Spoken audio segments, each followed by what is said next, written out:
Hey guys, welcome to our Azure Learning YouTube channel. In this video, we're gonna see about can a non-technical person uses an Azure? If they're gonna use an Azure, what will be their work? This is what we're gonna see. In addition to that, what and all they will face as a difficulty. This is what we're gonna see in this video. Let's get started. This is Ram. Subscribe to our channel.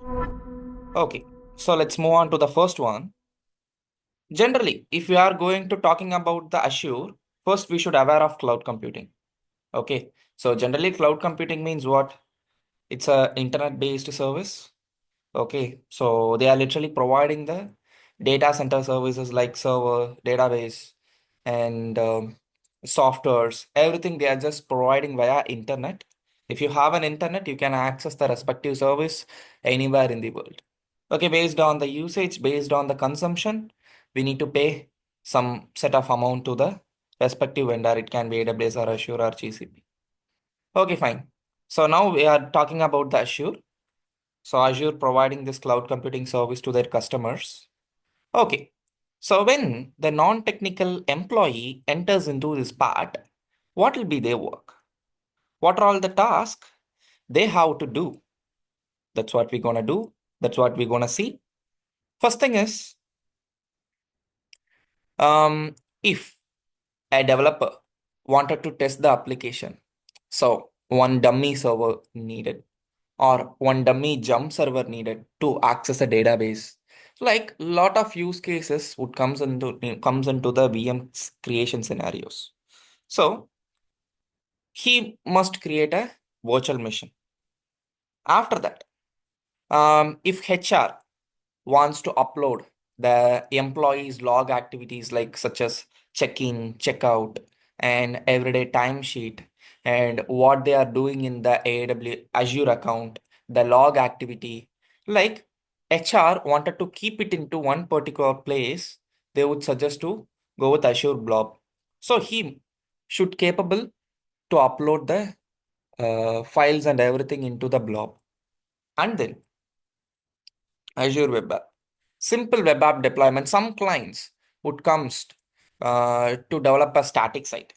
Okay, generally static site deployment is very easy than the dynamic one. If we are going with the dynamic one, we need to worry about the respective runtime and then the platform, and then we need to configure the Ziggy web server gateway interface and a lot of things we need to do. And then we need to keep our app inside. We need to connect the DB, like lot of procedures we need to do. So for that, what organization would do, would ask him to do is deploy the static application like that they would suggest. Okay. So for example, a lawyer application, or we can say any blog kind of application wanted to expose means those are this non-technical person is capable to do. Okay, these are all very easy task. Okay, even a beginner, even a fresher can do this. So for that, this kind of work, this non-techie guy getting from the organization. Okay, and then what was very easy to them? It's literally a portal. If they are going into the portal, they can see everything in the left side navigation bar, whatever the resource which they wanted to create, using this icon, they can create the resource. And also, what are all the services which they used recently, they can find everything in this portal itself.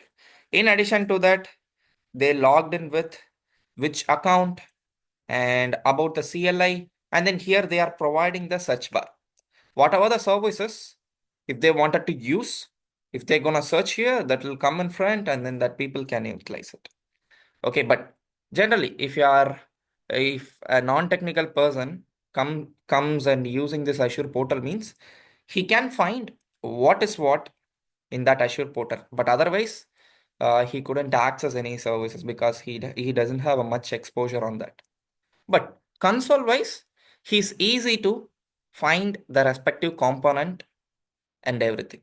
Okay. After that, what was the difficulties they would face? First thing is terminology. Okay. So in Azure, there are a lot of terminologies are there like resource group, um, and then we can say service delivery manager, SDM, people would say, and then regions and availability zone. In addition to that, subscriptions, SKU, storage account, VNet, public IP, like lot of terminologies we would say. Okay, so those are literally new to the non-technical guy.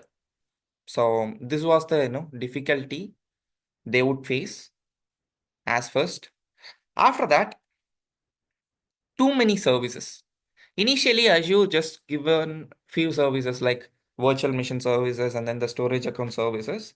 Later, they did more R&Ds on that. They put more investment on that. In year on year, they are putting more investment onto the cloud vendors. Sorry, onto the cloud services to make more innovations. So today, they are having 200 plus services.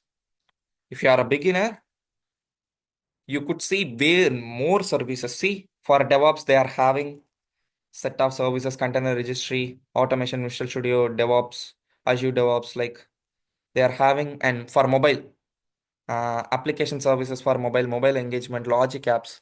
Here they are having set of services for mobile applications. This is for web applications. For infra setup, load balancer, application gateway, data lake, CDN. They are having set of services for infrastructures, and for DB services, data analytics services, security services. In addition to that, they are having a technology for blockchain, IoT, like that it would go. Okay, so too many services is there. So which is more difficult uh, to understand why these services are to the fresher or to the non-technical guy. And then Azure Marketplace services. What is that marketplace services? Azure itself, we can do many things, right? What is this marketplaces? Marketplaces means it's literally a platform.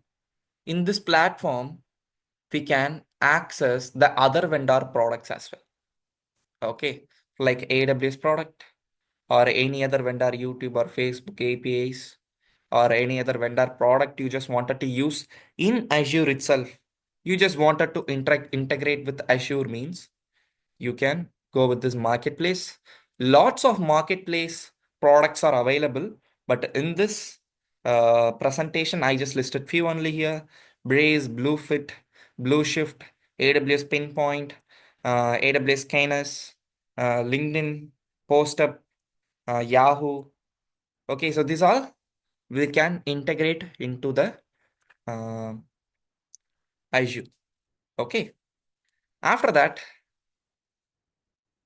pricing anxiety. See, if you are a fresher, you won't aware of the subscriptions. Pay, what is pay as you go? What is free trial? What is Azure student subscription? What is Visual Studio subscription? Like you won't aware. And based on the subscription, some restrictions, some privileges you will get. So those the fresher couldn't understand. Okay, so the cost management, literally, that's a new thing to the fresher. Okay, cost management and how peoples are reducing the billing for cost optimization from cost optimization.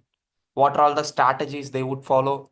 These all freshers won't aware, or non-technical guy won't aware. Okay, so this is the one another difficulty. Then Azure allows everything in the portal, but in some of the old services or some rare services, we have to use this PowerShell or CLI APIs to work with that particular services. Okay, so if you are a fresher or if you are a beginner, you couldn't understand why this command and what is the purpose of this execution, how this works. This all that fresher or beginner couldn't understand as first. So was the one more difficulty. In addition to that, lot of difficulties are there. I just took the major difficulties to you. So yeah, And then that's it, guys. In this video, I just plan to make this video to get an idea about the non-technical person can use us in Azure. So I hope this video helps you well. In the next video, I'll come up with an interesting topic. So until then, signing off, Ram. Thank you, guys.